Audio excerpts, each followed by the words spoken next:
Welcome back, and thank you for joining me tonight. Take a moment to settle into a comfortable space. Let the worries of the day drift away as you take a deep breath in and slowly let it out. Tonight, we're embarking on a timeless story filled with compassion, kindness, and hope. The story of the Good Samaritan. Close your eyes, relax your shoulders, and let the peaceful sounds around you guide you into stillness. As we journey together, this story will inspire your heart while gently easing your mind into rest. Are you ready? Let's begin. Picture a quiet and dusty road winding its way through the countryside, stretching from Jerusalem to Jericho. The sun hangs high in the sky, casting long golden beams over the hills and valleys. The air feels warm, with a faint breeze whispering through the sparse trees and bushes that line the rugged path. This road, though beautiful in its desolation, was known to be treacherous, frequented by merchants, travelers, and thieves. The journey from Jerusalem to Jericho was not for the faint of heart. The steep inclines and rocky terrain made it exhausting, while the sharp turns and hidden corners provided perfect cover for those with ill intentions. Yet, this path was a necessity for many, connecting bustling city life to quieter, smaller villages below. On this particular day, the road seemed still and silent, save for the occasional chirp of a bird or the rustling of leaves in the breeze. Somewhere in the distance, a lone traveler began his descent along the path. He was an ordinary man carrying a small pack with provisions for his journey. His footsteps crunched softly against the gravel, the rhythm of his stride steady and purposeful. As he walked, he likely felt a mix of emotions. Perhaps there was a sense of determination as he made his way toward Jericho, or perhaps a quiet prayer whispered under his breath for safety on this dangerous stretch of road. But he could not know what lay ahead, hidden in the shadows, waiting to strike. The sun began its slow journey downward, casting deeper shadows across the land.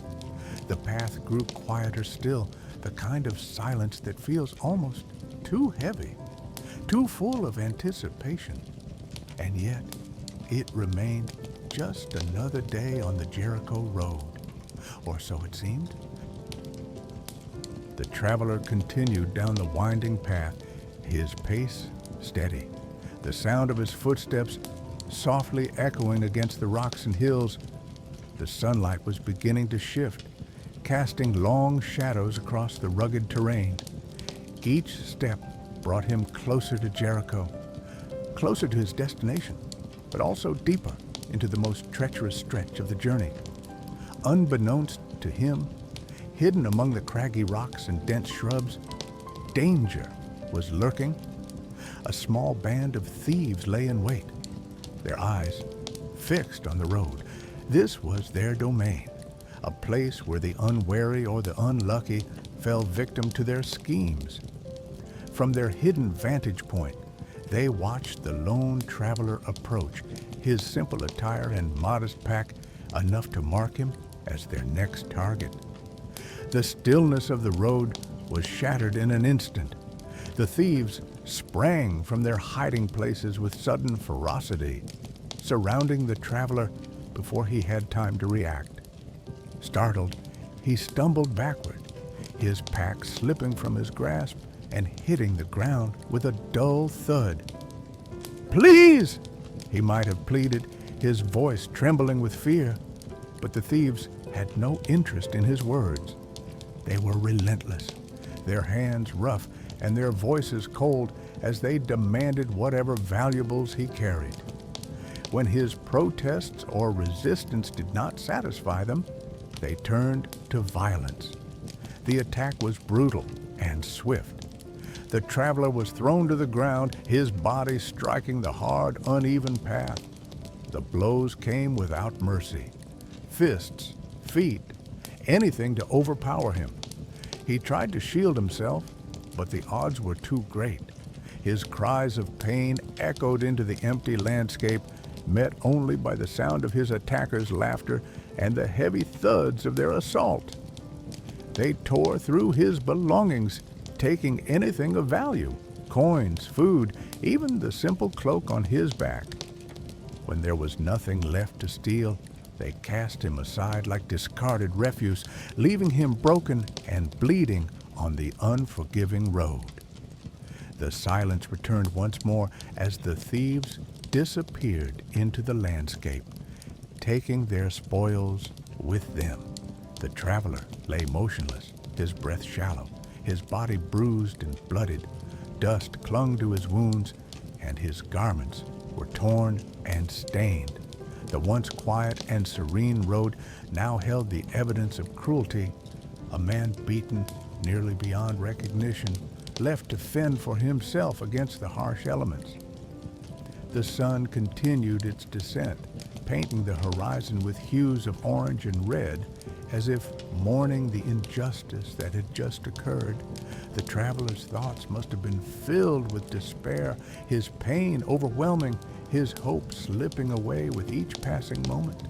Would anyone come? Would anyone help? The road stretched on, seemingly endless and empty, offering no answer. And so the man lay there, abandoned and alone, his fate uncertain. The world around him moved on, indifferent to his suffering. Yet this was not the end of his story. It was only the beginning of something greater. The road remained eerily quiet as the traveler lay motionless, his breathing shallow and uneven. The sun hung low in the sky, casting long golden beams over the barren path. Time dragged on, and with each passing moment, the traveler's hope ebbed and flowed like a fragile tide. He strained to hear footsteps or the faint shuffle of sandals on the dirt, clinging to the hope that someone, anyone, might pass by. At last, in the distance, a figure emerged.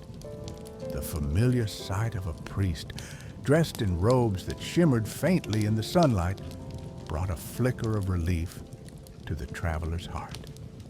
Priests were men of God, known for their devotion to the scriptures and their commitment to righteousness.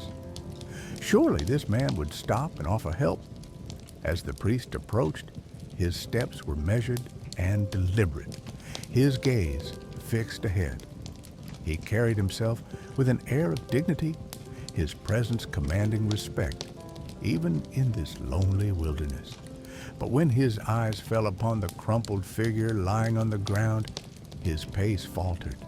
The priest paused, his expression shifting as he took in the scene before him. There was blood, torn fabric, and a body that barely moved.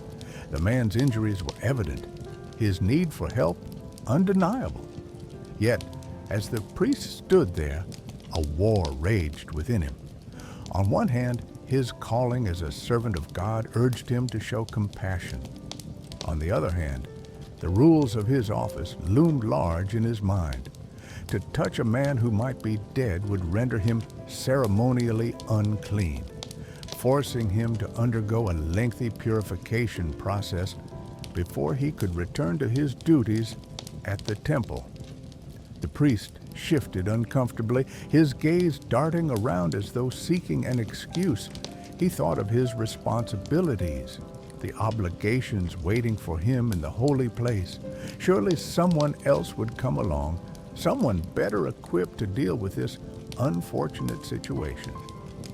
And so, with a final glance at the wounded traveler, the priest stepped to the other side of the road. His footsteps quickened as he moved past, the distance between them growing with every step. The traveler watched him go, his heart sinking as the figure disappeared over the horizon. Not long after, another figure appeared. This time, it was a Levite, a man of religious heritage, descended from the tribe chosen to assist the priests in the temple. Levites were esteemed for their role in upholding the traditions of the faith, and their presence often brought a sense of order and reverence. As the Levite drew closer, the traveler's faint hope flickered once more. Perhaps this man would have the courage to do what the priest had not. The Levite slowed as he approached the scene, his eyes narrowing as he surveyed the injured man. Unlike the priest, he hesitated longer, his brow furrowing as he weighed his options. The traveler, barely conscious, tried to speak, but his voice was little more than a hoarse whisper lost in the still air. The Levite's thoughts churned. He had no ceremonial restrictions to consider, yet fear held him back. Bandits were known to use decoys, staging scenes like this to lure unsuspecting travelers into an ambush. What if this was a trap? What if, by stopping, he put himself in danger?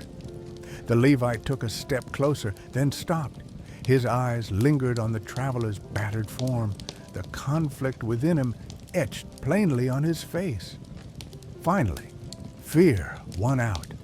He, too, crossed to the other side of the road, quickening his pace to put as much distance as possible between himself and the scene of suffering. The traveler, barely clinging to consciousness, felt the crushing weight of despair settle over him. Two men of faith, men who were supposed to embody compassion and mercy, had seen him and chosen to look away. Their indifference was a wound deeper than any inflicted by the bandits, a reminder of how easily humanity can turn a blind eye to those in need. The road grew silent once more, the only sounds the faint rustling of the wind and the labored breaths of the injured man.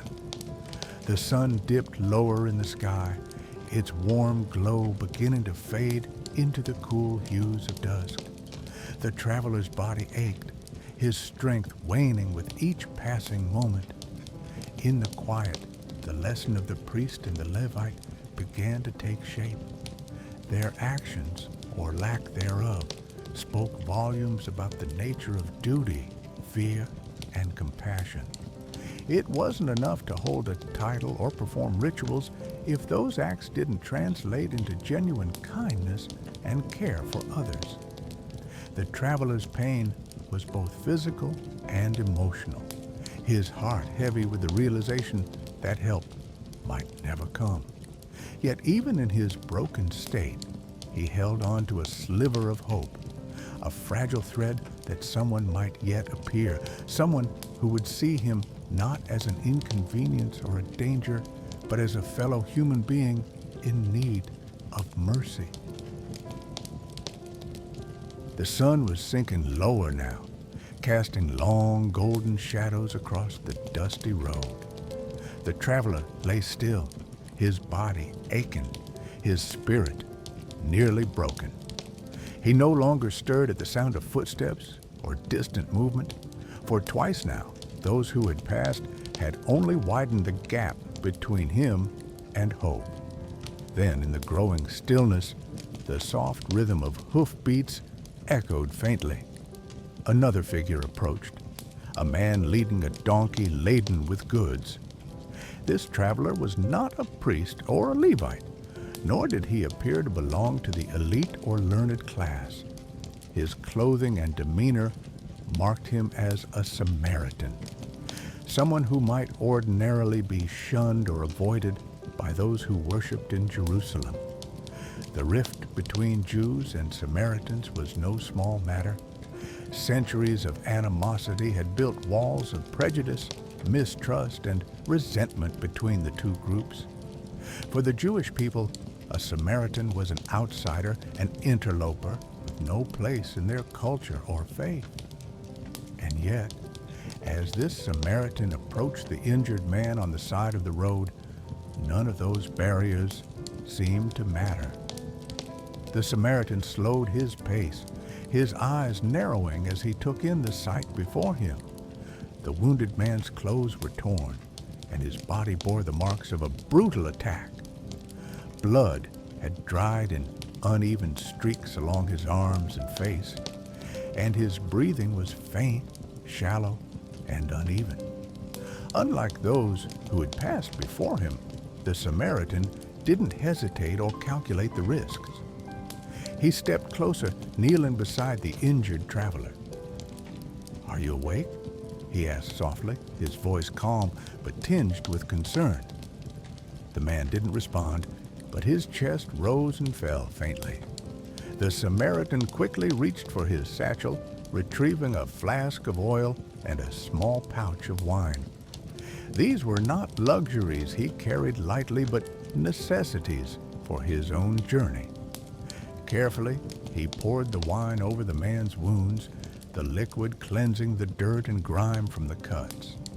Then he followed with the oil, spreading it gently over the injuries to soothe and protect them.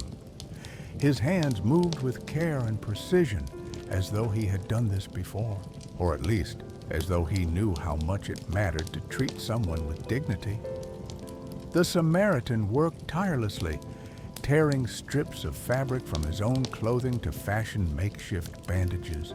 His mind was focused, not on what he might lose by helping this man, but on how he might save him.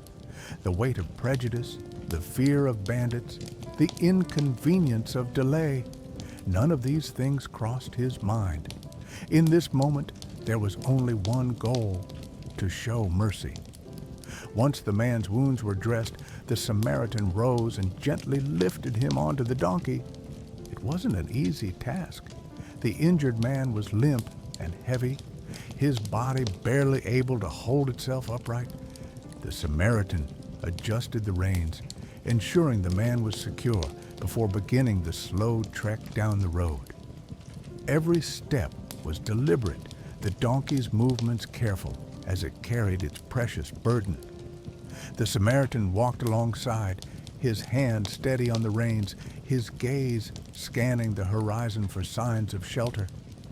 The journey was long, and the effort taxed his strength, but he never faltered. As night began to fall, the faint glow of lanterns appeared in the distance. An inn stood at the edge of a small village, its windows glowing warmly in the twilight.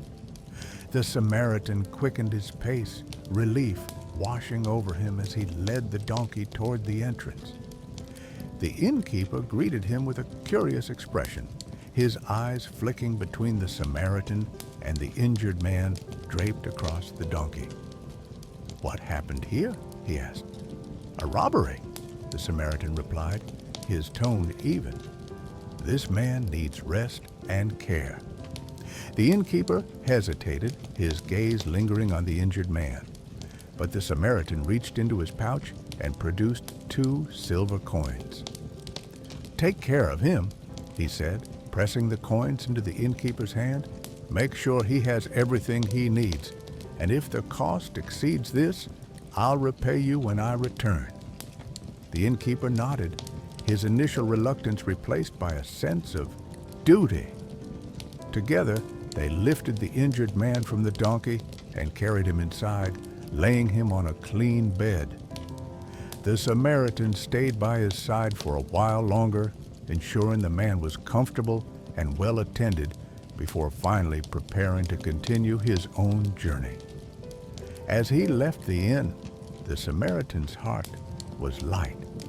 He had no certainty about the injured man's recovery, no guarantee that his actions would be remembered or repaid. But he knew that he had done what was right, that he had acted out of compassion rather than obligation. And in that quiet act of mercy, the Samaritan redefined what it meant to be a neighbor. It wasn't about proximity or a shared culture, but about seeing the humanity in someone else and choosing to act in love. As the parable reaches its conclusion, its meaning begins to take shape, gently settling into the hearts of those who hear it. Jesus' story was not just a tale of one man's kindness. It was a profound challenge to the way people saw their world and their neighbors. After recounting the actions of the Samaritan, Jesus turned to the man who had asked the question that prompted the parable. Who is my neighbor?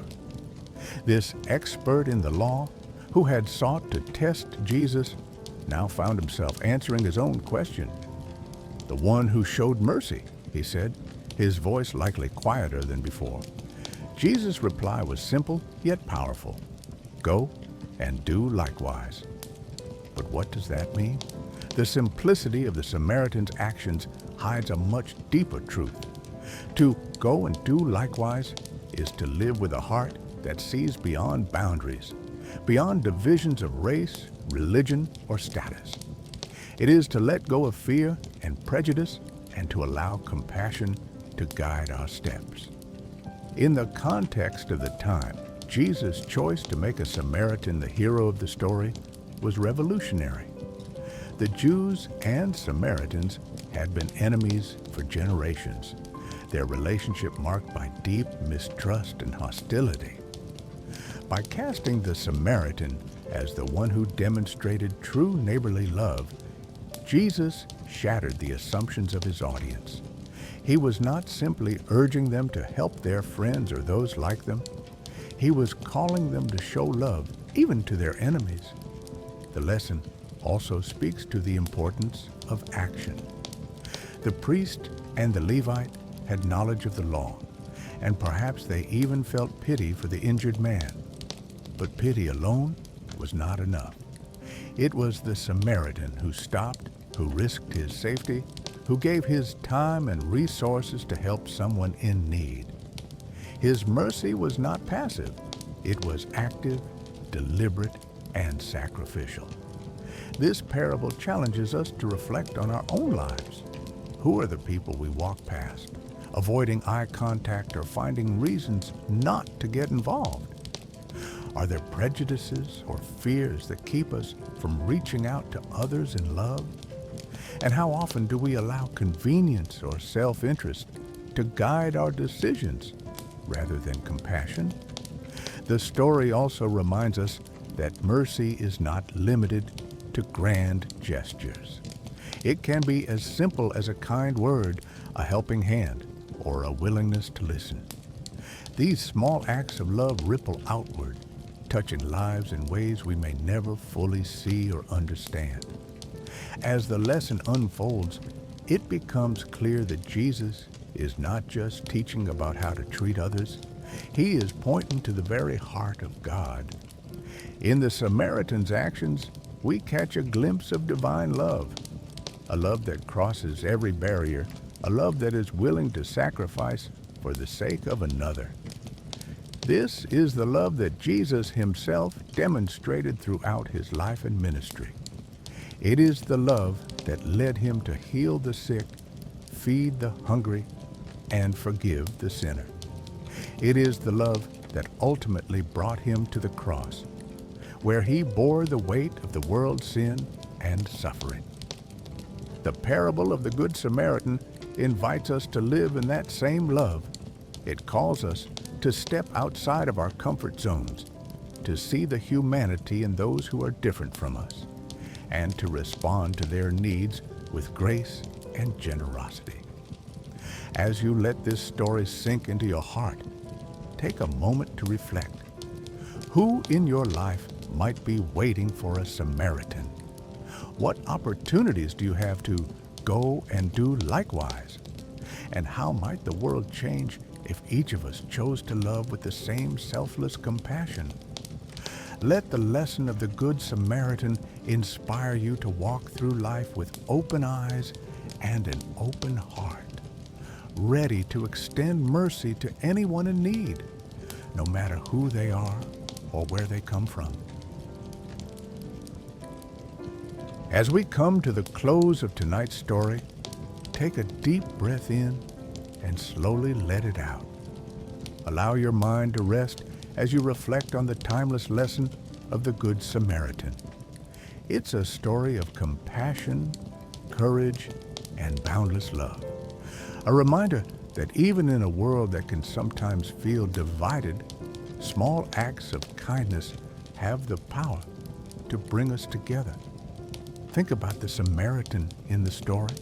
He didn't hesitate, even when it was inconvenient, even when others had passed by. He stepped forward with a heart full of love and care, showing that true goodness isn't about where you're from or what others think. It's about how you choose to act. Perhaps tonight, as you lie here in the warmth and comfort of your bed, you can reflect on moments in your own life where kindness changed everything. Maybe someone reached out to you in a difficult time, or perhaps you were the one who helped a stranger in need. Let those moments of love and care fill your thoughts, like gentle ripples spreading across still waters. As you relax deeper, let a sense of gratitude wash over you. Be thankful for the people in your life who have shown you kindness and for the opportunities you've had to extend that kindness to others. Gratitude has a way of soothing the soul, reminding us of the good that exists in the world even when things seem uncertain. Take another deep breath in. Hold it for a moment and slowly exhale. Feel your body soften and release any lingering tension. In this peaceful state, let's take a moment for a short prayer. Heavenly Father, thank you for the wisdom of this parable, for the reminder to love our neighbors as ourselves. Help us to carry this lesson into our lives, to be a light in the darkness, and to act with compassion even when it's not easy. Grant us restful sleep tonight and renewed strength for tomorrow. Amen. As you settle into this peaceful moment, let yourself drift into a restful sleep, knowing that kindness and love are always within your reach. When you wake, may you feel renewed, inspired, and ready to face the day ahead with a heart full of compassion. Thank you for joining me tonight. If you've enjoyed this time of reflection and peace, I'd love for you to join me again for another soothing bedtime story. Together, we'll continue exploring the wisdom and beauty of these timeless tales. Good night, and may your dreams be filled with peace, comfort, and light.